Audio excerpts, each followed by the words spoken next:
Avec Gilles Trignard Résidence, vous êtes confortablement installé pour regarder Si on parlait. L'entrepôt du bricolage, filiale du groupe Samsé, vous présente Si on parlait.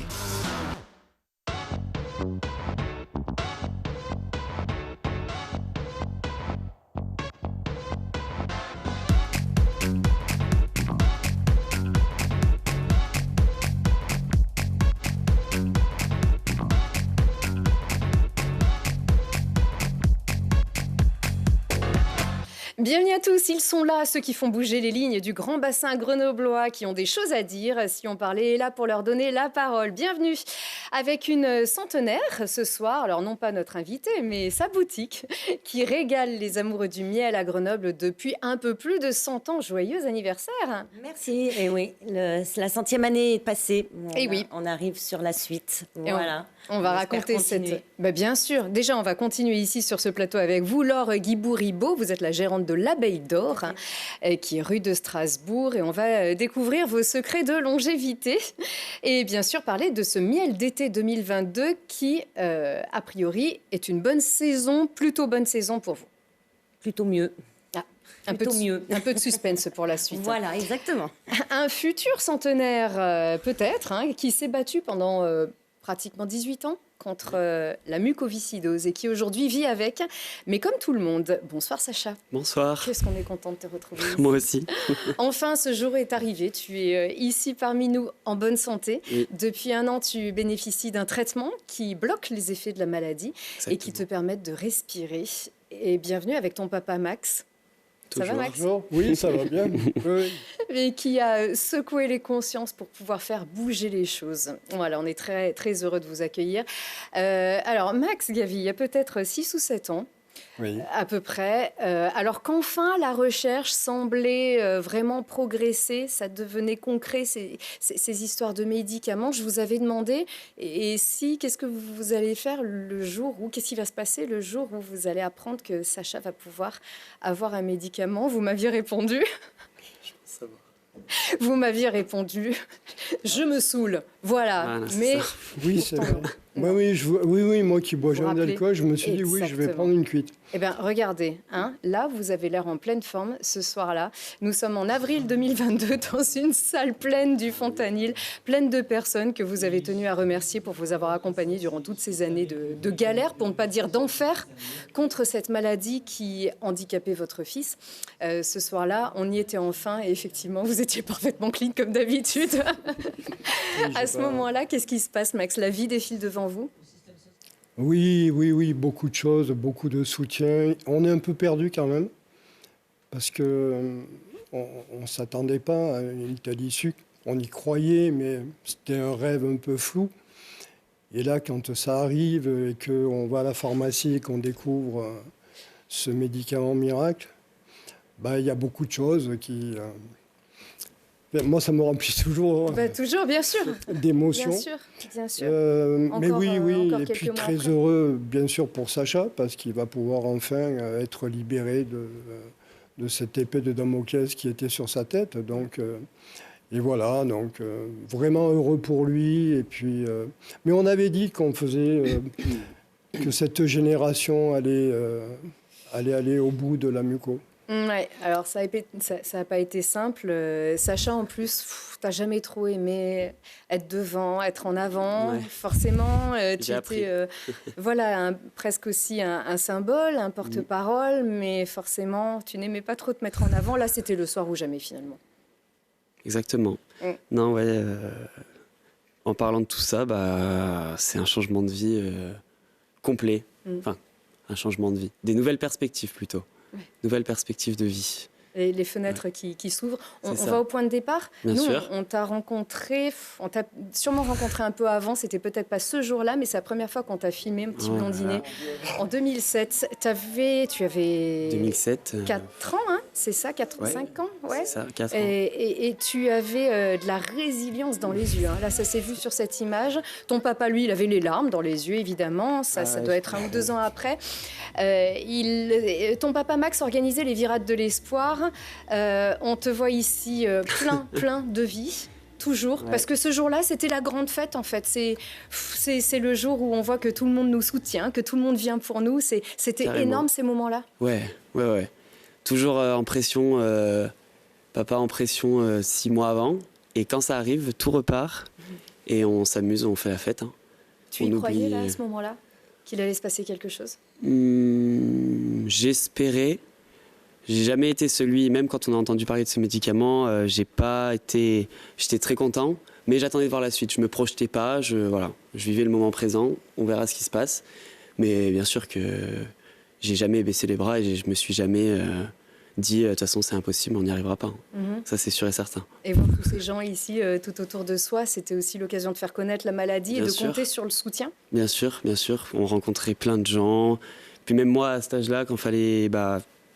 on me posait des questions aussi et j'apprenais déjà à répondre, à en parler. Et c'est ça aussi qui m'a fait que j'ai toujours été ouvert. Ça n'a jamais été un sujet tabou pour moi. Donc je pense que ça a aussi aidé dans plein d'expériences et pour faire avancer la recherche. Le tabou pour certains, peut-être, c'est le quotidien, puisque cette fête, elle paraît aussi très éloignée du quotidien, qui est très sombre. Étouffée par la mucoviscidose, cette maladie génétique qui encombrait les poumons, entre autres handicaps. On peut rappeler ce que c'est? Alors, il y a justement cette pathologie, elle affecte le système digestif et le système pulmonaire. Donc les deux. Moi, c'est vrai que j'ai jamais trop eu de soucis digestifs. Ça a toujours touché mes poumons. Donc voilà, infection, un peu encombrée, je toussais très très très souvent, voilà. Et donc voilà, la maladie elle s'axe surtout sur ces 2 points-là. Et puis qu'est-ce qu'il faudrait rajouter? Est-ce que je suis assez clair? Avec forcément la crainte aussi, la peur de la maladie saisonnière, avec les bactéries, les infections à répétition. Voilà. C'est ça. Justement, du coup, les bactéries nous touchent plus facilement, on est moins résistant, donc la grippe, les rhumes, les allergies, le pollen, voilà, tout ça, ça arrive plus rapidement sur des patients mucos. Pas de piscine? Pas de piscine, si, un petit peu, mais très très réglementé. Le pédiluve, fallait pas passer dedans, les douches, c'était très compliqué. Et surtout, tu devais avaler chaque jour entre 20 et 30 gélules? C'est ça. Chaque jour, 20 et 30 gélules. Ouais. Des jours qui étaient rythmés par l'école, le kiné, l'hôpital? Ouais. Surtout les médicaments et les kinés. L'hôpital, c'était un peu plus espacé, tous les 2-3 mois. Mais c'est vrai que voilà, en période de forte infection, c'était tout le temps, le kiné tous les jours, puis les médicaments tous les jours, évidemment. Et la souffrance, forcément? Ouais, un petit peu. Tu faisais du sport un peu? Oui. J'ai fait beaucoup de sport d'équipe, handball, même de la natation. J'ai fait la natation. Et puis, toujours le sport. Même si des fois, c'était un peu plus compliqué de me motiver, mais voilà. Maman était là. Ouais, la maman était là. Derrière moi. Évidemment, Stéphanie, une guerrière, bien sûr. Et Noah, ton petit frère, faut lui courir après. Oui. C'est ça. Et tu as grandi avec cette idée-là, avec ce quotidien déjà, avec cette envie de tout lâcher parfois. Tu en avais marre chez le kiné, chez le médecin, à un moment, il y en a marre de tout ça.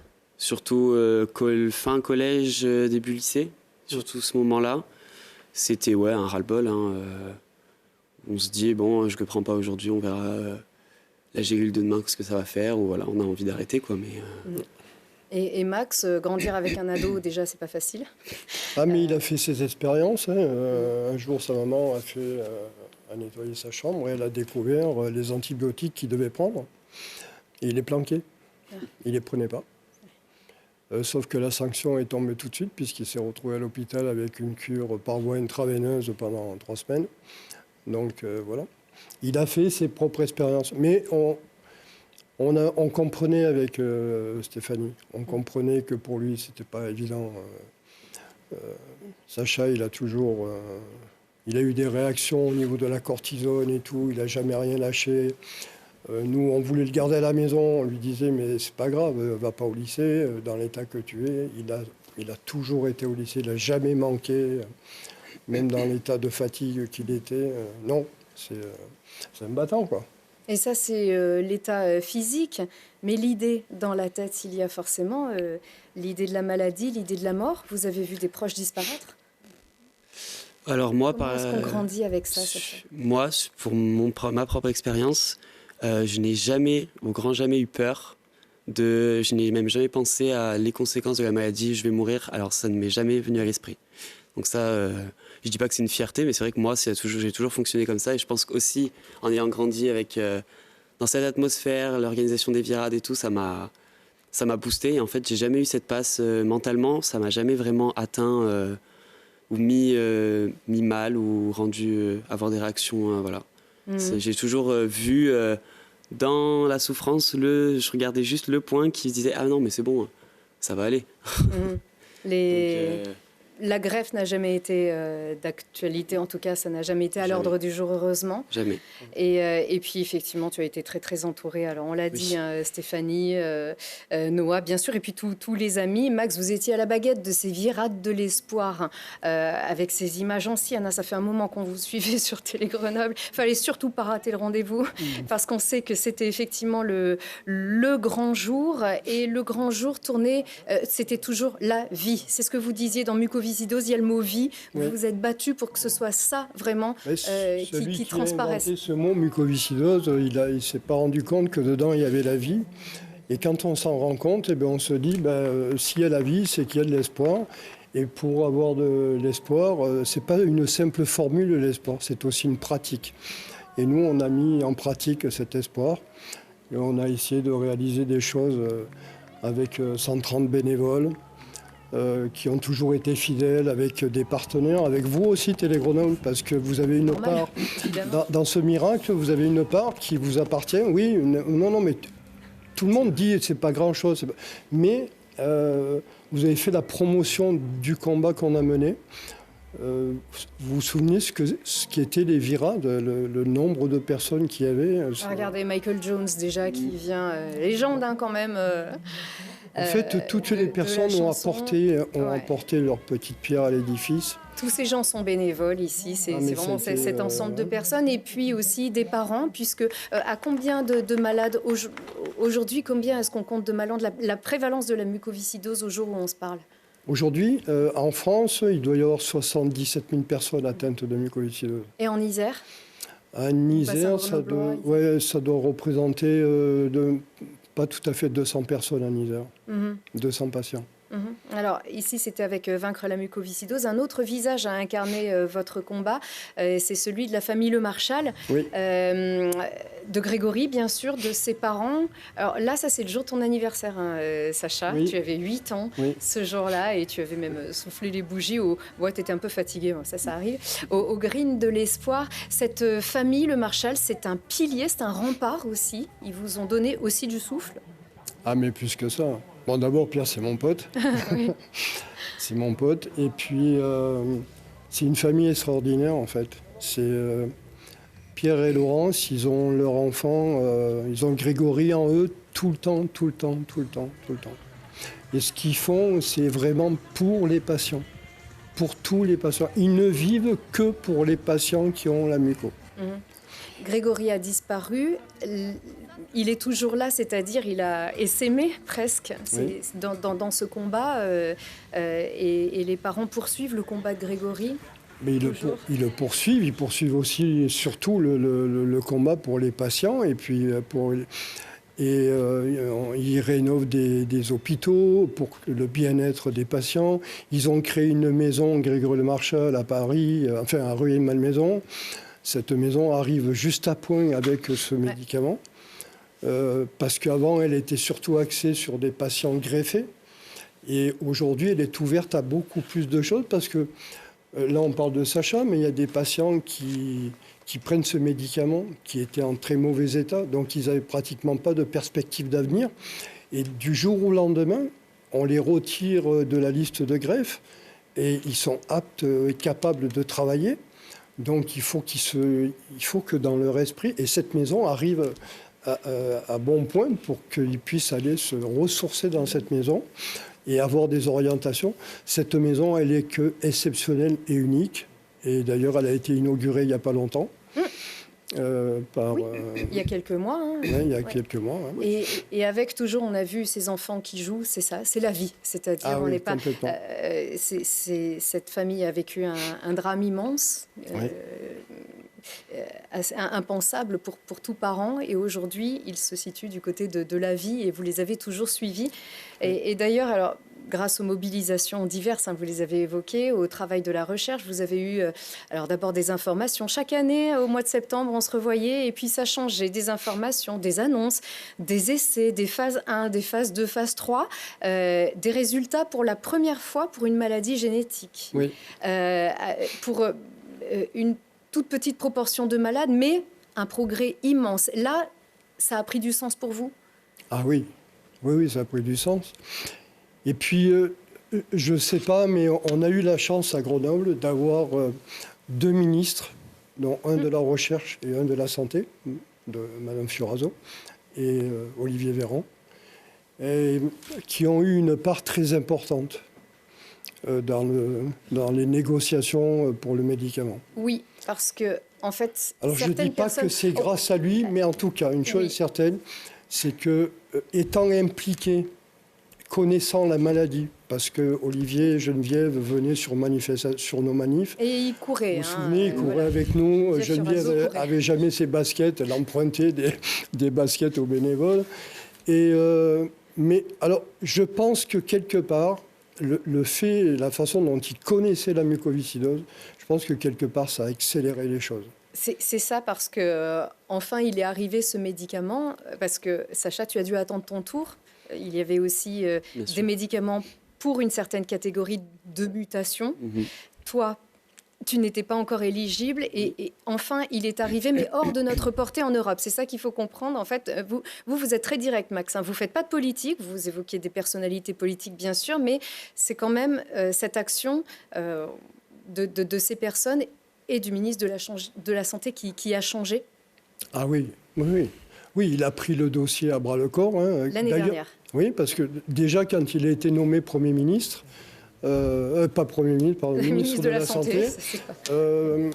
Là, vous vous retrouvez, c'est la première fois que vous vous retrouvez après le médicament. Oui. Voilà, quelques jours après, quelques semaines après, peut-être un mois après. Quelques semaines après, oui.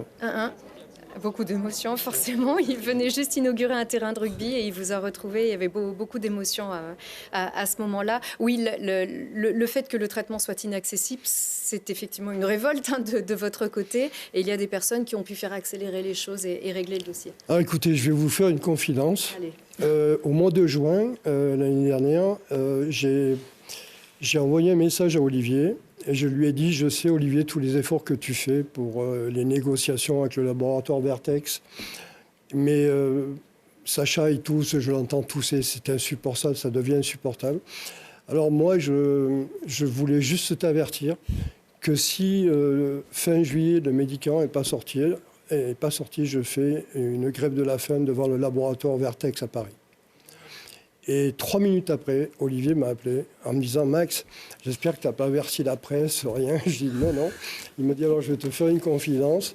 Les négociations avec Vertex sont terminées. J'ai arbitré et le médicament sera dans les pharmacies de ville début juillet. » Et là, on était mi-juin. Donc là, vous êtes resté clean. Voilà, et là, il m'a dit, on va garder l'information jusqu'à ce que j'en fasse. Oui, en toute discrétion, d'ailleurs. Voilà. On n'a pas tambouriné autour de ça. Là, aujourd'hui, on peut en parler, parce que les choses, voilà. Ouais. Mais on était prêts avec Pierre aussi, Pierre Le Marchal, on était prêts à entamer une grève de la faim. Parce qu'on est un peu fou, en fait. Oui, puisque vous aviez... Mais bon, on est fou, mais la folie... Vous aviez commencé par ça. La folie en valait le coup. Et oui, mais quand... c'est un grand gaillard de 19 ans aujourd'hui, c'est ça. Et quand il était bébé, vous avez marché pour faire connaître cette maladie. Ma première action... Voilà, semer vraiment l'écho de votre combat en faisant des marches jusqu'à Marseille, c'est ça? Oui, le 28 septembre 2003. Ouais. Je me rappellerai, le jour de mon anniversaire, il y avait les virades. Et on m'a demandé de partir le jour des virades. Et je suis parti de Lens à Vercors jusqu'à Marseille à pied avec le papa de Stéphanie. Alors je veux bien, c'est Michel Bonnefoy, parce que j'y tiens, parce qu'on a vécu quelque chose de grandiose. Une grande marche pour un point de départ. Ah ouais. Et aujourd'hui, alors, la petite boîte, voilà, on a oublié les 30 gélules. Oui. Et là, il y a juste une petite boîte. Alors, il y en a 2. Il y a 2 petites boîtes. Ouais. Ça, c'est la première. C'est le matin et soir, en fait. Donc, c'est sur une semaine. monte là, comme c'est celle de cette semaine en plus. D'accord. Et voilà, Donc, une le matin et Voilà. une le soir. exactement. Et c'est terminé. Et depuis, C'est ça. à quoi ressemble ta vie? Puisque donc, elle fait fonctionner la protéine qui est à l'origine de la maladie, Bien sans sûr. rentrer dans tous les détails. Donc, tu vis comme tout le monde? Je peux le dire exactement, ouais. Déjà, alors avant, voilà, il y avait le changement le plus radical, c'est bon, physiquement. Premier jour où j'ai pris, c'était mi-juillet, hein, c'est ça. Premier jour où j'ai pris la gélule, pendant 3 jours, des quintes de tout, limite à en vomir. Ça a comme un bien gros coup de Karcher. Et puis en fait, après, plus rien. Donc en fait, depuis 1 an et demi, je ne tousse plus du tout. Mais ça doit être 1 à 2 toux par mois, quoi. C'est vraiment plus rien. Une capacité pulmonaire Qui est bien remontée. qui est bien remontée, Ouais. qui est encore... Il y a toujours une marge de progression. toujours. Mais je suis dans la norme largement. Et donc, l'espérance de vie est normale, comme tout le monde. Oui. Ouais. Oui. C'est ce qui est exceptionnel. Alors, quand on dit il faut donner, il faut aider pour la recherche, on fait tout ce qu'on peut. Mais quand on voit que ça C'est ça. permet à l'enfer de se transformer en fait en une vie quotidienne, tu as plein de projets aujourd'hui. Bien sûr. Bon, en plus, tu avais 1 an d'avance, donc comme disait Max, on t'a fait grandir plus vite encore. Mais ça. c'était vraiment tous ces projets qui se concrétisent aujourd'hui, l'avenir qui s'éclaircit, même si Exactement. pour toi, tu n'as jamais eu de doute, mais tout de même. C'est ça. Ouais, c'est sûr. Comme j'en parle souvent, on en parle entre nous. C'est vrai que j'ai toujours eu des projets. J'ai jamais eu d'obstacles, forcément, parce que après, voilà, je suis quand même jeune. Hein, et ça tombe à pic, parce que voilà, la majorité, c'est là où je commence à avoir mes ambitions internationales, de commencer à partir. Et du coup, ça va pouvoir se faire Et au voilà. plus grand chagrin. Moi, je comptais un peu là-dessus pour qu'il reste un peu près de nous, mais là, Et voilà. bon, mais quoi qu'à choisir, je préfère le savoir en bonne santé et Ah loin que Non. voilà. Mais bon, Je vais pas s'il être très peut loin. rester à côté de nous, c'est mieux, quoi. C'est pour ça que vous êtes battus, après tout, finalement. Ouais. Et avec plein de projets, donc tu suis tes études Oui. et tout va très bien. Est-ce que c'est le cas de tous les malades de la mucoviscidose aujourd'hui, où il reste certaines mutations qui sont Il y a complexes malheureusement certaines mutations qui ne peuvent pas profiter de ce médicament Mhm. euh, Et parce le travail- qu'ils ont une absence totale de la protéine. Sacha, sa protéine était fabriquée, mais elle ne fonctionnait pas. Mhm. Et par contre, les patients aujourd'hui, ceux qui ne bénéficient pas du traitement, la protéine n'existe pas. Mais ça va arriver. Et vous continuez que- de vous battre. Oui, parce qu'on est en relation très bien, avec quoi. 2 chercheurs de chez Vertex. Mhm. Sacha les a souvent au téléphone. Et avec l'ARN Messenger, ils sont en train de mettre au point pour injecter de la protéine qui va aider les patients. Dans 1 an ou 2, ça sera la totalité de... Donc là, la fête sera pleine et on rappelle aussi, ton message peut aussi inspirer beaucoup de personnes, beaucoup de malades atteints de maladies génétiques, de maladies orphelines, des maladies rares.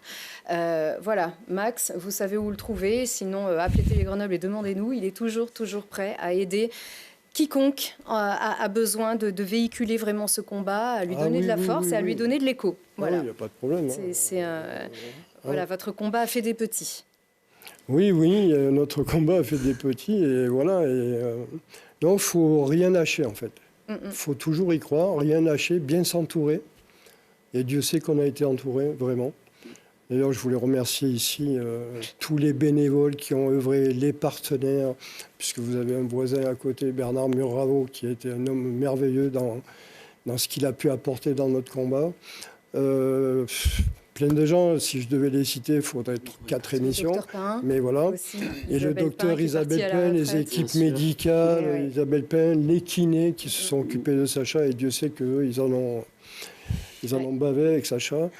Mais voilà, tout seul, on ne peut rien faire. Mais quand on est entouré, quand on a la chance d'être entouré de toutes les personnes avec lesquelles on a œuvré, c'est le vrai bonheur. C'est immense. C'est la vie, en fait. Exactement. C'est ça, la vie. On se demande pourquoi il y a autant de conflits dans le monde. Pourtant, ça paraît simple, les choses. Ouais. Mais non. C'est nous qui transformons la vie en enfer. Oui, comme tout à fait. on dit, Enfin, alors qu'on est au voilà. paradis. Sacha, tu reviens quand tu veux, hein, vraiment, tu nous parles de ce que tu veux, Merci bien beaucoup. sûr. Hein, on ne se voit pas que pour la maladie, bien sûr, pour toi qui ne voulais vraiment pas être réduit à cette image d'un malade. Tu voulais vraiment, effectivement, parler un petit peu de tout.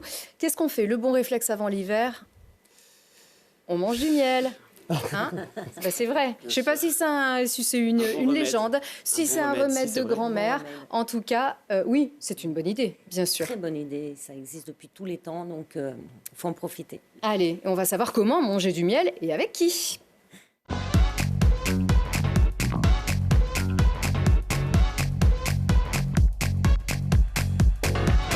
Bon alors, antibactérien, antioxydant, anti-inflammatoire, antiseptique, tout commence par anti, c'est bien connu. Est-ce que c'est vrai? Tout à fait. Le miel est un antibactérien, effectivement, un antiseptique, adoucissant, agréable au palais, bon pour les tisanes, la toux, bon, le plaisir, les tartines. En cuisine, le miel, on fait tout avec. Voilà, on se soigne. Alors, on se soigne surtout, a priori, le miel de moins de 6 mois, hein, qui est jeune, qui vient d'être Le- récolté, qui est bourré d'oligo-éléments, Alors, de bonnes bactéries. Tout à fait. Plus le miel vieillit, plus il va perdre un petit peu, disons, de ses propriétés, mais pas tant que ça, puisque le miel est un produit qui se conserve quasiment éternellement, dans de bonnes conditions évidemment. Pas de date de péremption, alors, Alors, s'il est conservé c'est obligatoire. La Oui. loi nous l'oblige, mais logiquement, le miel n'a pas de date de péremption. On en a retrouvé dans des tombeaux, effectivement, qui dataient de plusieurs millénaires et conservés à l'abri de la lumière, dans un endroit sec. Il se conserve d'année en année, vraiment, pendant très très longtemps. Donc, il n'y a aucun souci là-dessus. Il peut se transformer, puisque c'est un produit vivant, il peut durcir. Mais hormis ça, c'est un produit qu'il faut consommer tout le temps et sans modération. Effectivement, hein, depuis 40 000 ans au moins, puisque des peintures rupestres avaient été Tout à fait. découvertes en Afrique du Sud et qui en attestent. Dans l'Antiquité, bien sûr, consommées, utilisées en cosmétique aussi, employées. Cosmétique, pour soigner tout le temps. Oui. Ça a Absolument. toujours été. Alors, quand un magasin a ouvert ses portes il y a 101 ans, allez, 100 ans, 101 ans, voilà, rue de Strasbourg à Grenoble, il a fait bien des heureux et l'histoire continue. Vous êtes la 4e génération de l'abeille d'or. Exactement, 4e génération. C'est un magasin qui a appartenu à mes arrière-grandes-tantes, puis mes grands-parents, mes parents. Aujourd'hui, c'est moi qui ai repris le flambeau, avec beaucoup de fierté quand même, puisque je trouve que c'est vraiment, on travaille sur des produits très, très sympathiques, très gourmands. C'est une caverne, c'est une petite caverne, voilà. un repère pour les enfants. Alors notamment moi, bien Enfants et sûr, grands. grenobloise, je me régalais d'y accompagner ma grand-mère et mes enfants maintenant prennent le relais. Tout est fait pour rester authentique, ça ne change pas. C'est ça, ça sent l'origine. Voilà. Eh ben, on essaye. C'est un petit peu aussi le but de notre... on peut traverser le temps sans forcément tout moderniser. Et aujourd'hui, le miel est un produit qui effectivement existe depuis des millénaires. Et aujourd'hui, alors nous, on n'est pas là depuis des millénaires non plus, mais c'est aussi pour dire que le produit traverse le temps, le magasin aussi. Enfin, voilà, il y a des choses qui traversent le temps comme ça, sans trop de changements, on va dire. Et moi, j'adore la petite phrase que mes clients me disent très souvent, c'est « quand je viens chez vous, je rajeunis ». Et ben effectivement, je crois qu'il y a ce petit côté un peu enfantin qui revient, des souvenirs. On va chercher des émotions profondément ancrées. Et je trouve que ça fait du bien. Dans un monde aujourd'hui un petit peu instable, là, comme ça, je trouve que ça fait du bien. En tout cas, les gens prennent beaucoup de plaisir à venir et à rechercher un peu ça. Ouais, c'est vrai, Donc, tout évoque la douceur du miel voilà. dans toutes ses déclinaisons. Alors, Gourmandise. au départ, quand même, vous vendez du miel par pot de 1 kg, 500 grammes, 250. Tout à fait. Voilà, à la cuillère, à la la louche. Et ce sont vos ruches. Alors, ce sont... Alors, En partie vos ruches. En partie, Alors. voilà. On a pendant 90 ans perpétué ce métier de façon familiale. Aujourd'hui, les choses changent un petit peu. Et des départs à la retraite et des choses comme ça font qu'on peut être moins axé, nous, sur les ruches. Donc, je travaille avec des partenaires qui sont choisis. Mais c'est le miel de la maison. Mais Voilà, c'est le miel de vos la partenaires. maison, c'est-à-dire que c'est vraiment des gens qui travaillent pour nous, avec nos identités, notre façon de travailler à l'ancienne, etc. Et on est très regardant aussi là-dessus, on est très surveillé, donc on fait très attention, on fait beaucoup de contrôles, etc., pour être sûr d'avoir la qualité qu'on avait avant et la qualité d'antan, et une qualité qu'on veut garder surtout. C'est extrêmement important aujourd'hui, où tout va très vite et où tout se bouscule. Donc, avant, en plus d'évoquer la qualité du miel de cette année, on rappelle que alors, votre magasin, quand même, hein, qui fête donc ses 101 ans cette année, c'est aussi le temple de la gourmandise. Donc, il y a du pain d'épices, il y a des bonbons au miel, donc tout ce qui tourne autour du miel. Il y a effectivement pas que votre miel, mais tout ce qui fait du bien. Et ça, à travers les crises sanitaires, les crises climatiques, toutes les crises, ça, c'est vraiment ce que vous revendiquez. C'est un endroit qui doit faire du bien. C'est un endroit qui doit faire du bien, essentiellement, j'ai envie de dire presque, effectivement, avec toutes les crises passées. J'espère pas venir, mais enfin bon, bref. Mais du bien, mais pas grossir. Alors. Oui, mais en fait, le miel, alors, bien évidemment, mais c'est comme tout, si on abuse de tout, ben voilà. Mais si on est un petit peu modéré, le miel, au contraire, ça fait énormément de bien. Le miel peut être recommandé même pour certains diabétiques qui sont parce que en fait moins sucrés que un sucre classique, un sucre transformé. C'est un produit qui a déjà été digéré par l'abeille, donc il a tendance à contenir beaucoup moins de glucose, etc. Donc on peut en abuser de façon modérée, on va dire, mais surtout pas s'en priver. Voilà. C'est ça un petit peu le message, c'est de se faire du bien. Avec quand même un petit peu de modération, ou alors vous compensez, vous faites autrement, bien sûr. On s'organise pour s'équilibrer, du matériel d'apiculture aussi. Et vous êtes de bons conseils pour les métiers de départ, quand même. Donc, on connaît quand même bien le monde des abeilles, le monde des ruches. Donc, effectivement, on a des conseils à donner et on a vu l'évolution aussi dans le temps. Donc, on sait un petit peu comment s'y prendre aujourd'hui avec nos petites abeilles que l'on chérit beaucoup. Et l'évolution récente, c'est la crise. Comme beaucoup de commerçants, vous souffrez encore des crises sanitaires et climatiques, bien sûr. Alors, l'année dernière, très mauvaise année pour le miel. Il a fait froid, très froid au printemps. Très froid au printemps, au moment où tout fleurit. Donc, évidemment, beaucoup moins de floraison, donc veut dire beaucoup moins de production, beaucoup moins de récolte. Des miels manquants, comme l'acacia, par exemple, qui est très demandé. Ça a gelé. Ça a gelé. Vous avez des ruches dans le Lotaret ? Ça a gelé, sur le Lotaret, oui. Alors évidemment, en montagne, on n'en parle même pas. Au mois de juillet, il faisait encore des températures pas terribles. Et puis, cette année, alors un petit peu plus de chance, puisque le printemps a été bon. Donc, on a très bien démarré la saison. Enfin, ouf, j'ai envie de dire. Et puis, un petit cran d'arrêt avec un peu la sécheresse, donc un petit peu moins bonne sur les fleurs de montagne, les dernières floraisons, donc un peu sur la montagne, notamment sapin, châtaignier, qui sont des années un petit peu moins bonnes. Quoi. Et est-ce que ça veut dire que la sécheresse de cet été, dévastatrice, aura des conséquences sur l'année prochaine ? Alors, sur l'année prochaine, c'est encore un peu difficile à dire, puisque il faut passer l'hiver pour pouvoir dire comment va se présenter le printemps. Ça va être un peu déterminant. Après, effectivement, il y a eu quand même une belle sécheresse cette année qui a fait fondre un peu les productions de fin de saison. La nature, comment va-t-elle s'en remettre ? Ça, c'est un petit peu le point d'interrogation. C'est difficile de prévoir l'avenir et surtout, on est sur des changements climatiques, on s'en rend bien compte, qui sont aujourd'hui difficiles de prévoir pour l'année prochaine encore. Donc là, le conseil, peut-être, c'est déjà de ne pas tondre et laisser les abeilles il faut butiner. Le plus possible, laisser les floraisons se faire, laisser les abeilles butiner. Même si on aime la chaleur, nous en tant qu'humains, c'est bien aussi un hiver un peu froid pour que la nature puisse se régénérer et donner des floraisons qui peuvent être un petit peu meilleures, retrouver un peu nos saisons.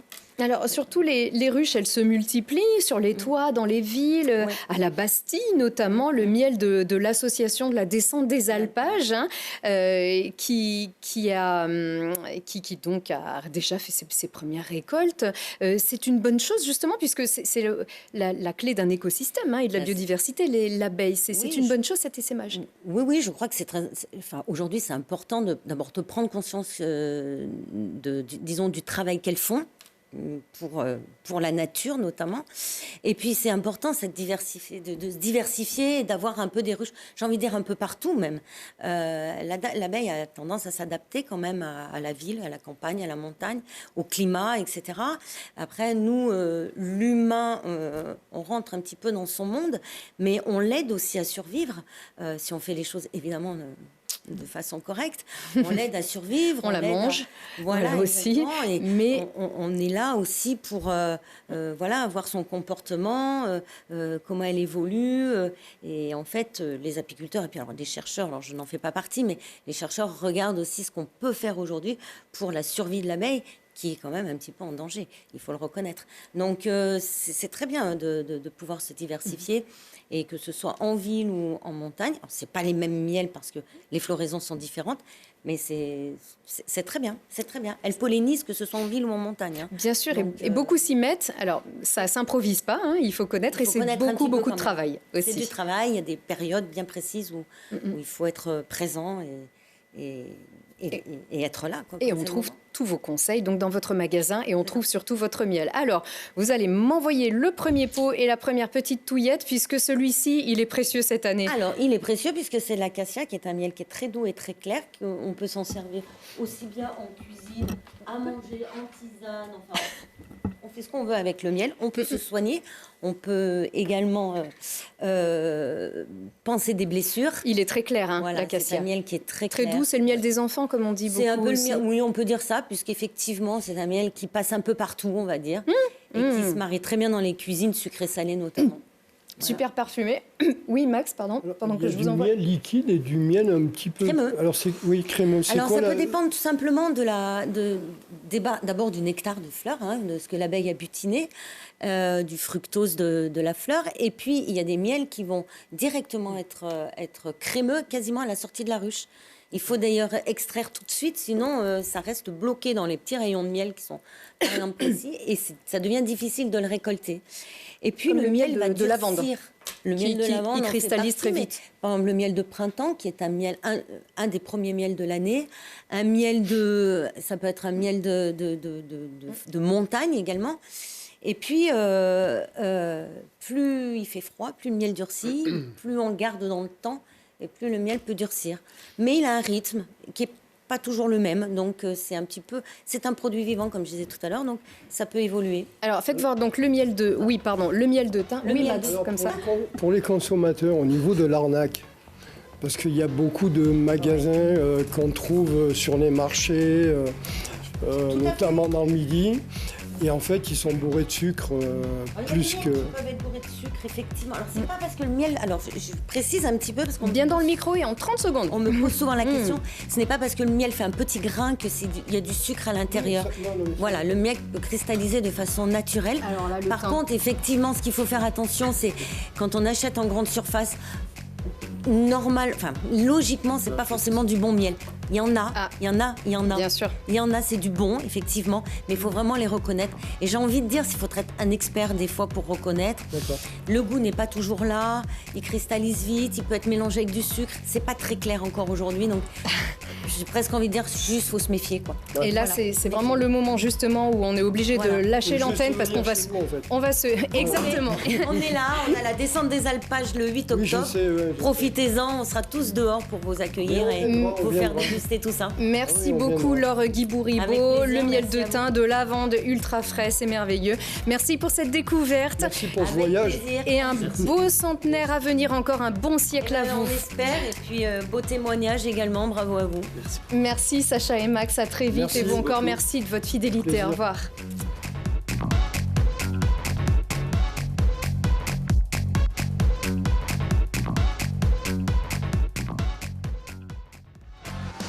L'entrepôt du bricolage, filiale du groupe Samsé, vous a présenté Si on parlait. Vous avez profité de Si on parlait avec Gilles Trigna Résidence.